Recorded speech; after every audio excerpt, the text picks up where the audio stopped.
IPL শুরুর আগেই বড় চমক দিল দিল্লি ক্যাপিটালস। মাত্র 29 বলে সেঞ্চুরির বিশ্ব রেকর্ড গড়া অস্ট্রেলিয়ার এই ব্যাটারকে দলে নিল দিল্লি ক্যাপিটালস। কে এই বিধ্বংসী ব্যাটার, কার পরিবর্তে তিনি আসছেন, সমস্ত কিছু জানাবো বন্ধুরা।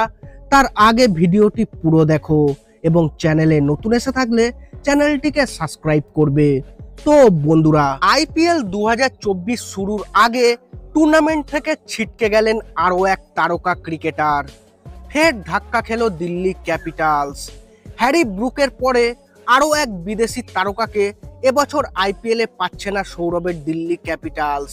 যদিও এবার আর পরিবর্তক ক্রিকেটার খুঁজে নিতে বিশেষ সময় নষ্ট করেনি দিল্লি ক্যাপিটালস। চোটের কারণে আইপিএল 2024 মরশুমে মাঠে নামতে পারবেন না সাউথ আফ্রিকার লুঙ্গি এঙ্গিডি। প্রোটিয়া পেসারের বদলে দিল্লির দলে নেয় এমন এক ক্রিকেটারকে যিনি এখনো পর্যন্ত মাত্র 2টি আন্তর্জাতিক ম্যাচ খেলেছেন দেশের হয়ে, তাও আবার ওডিআই ফরম্যাটে।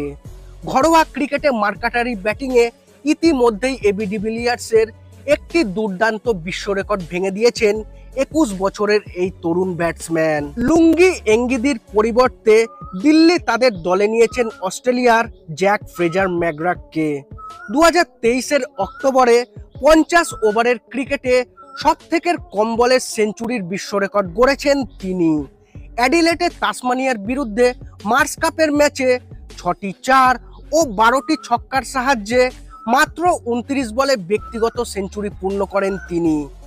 ঘরোয়া হোক কিংবা আন্তর্জাতিক ম্যাচ, 50 ওভারের ক্রিকেটে এটাই এখনো পর্যন্ত সবথেকে কম বলে সেঞ্চুরির বিশ্ব রেকর্ড। তিনি ভেঙে দিয়েছেন এবি ডিভিলিয়ার্সের 31 বলে সেঞ্চুরির রেকর্ড। মাত্র 50 লক্ষ টাকায় ফ্রেজারকে দলে নিলেও এখনো হ্যারি ব্রুকের বদলি ক্রিকেটারের নাম ঘোষণা করেনি দিল্লি ক্যাপিটালস।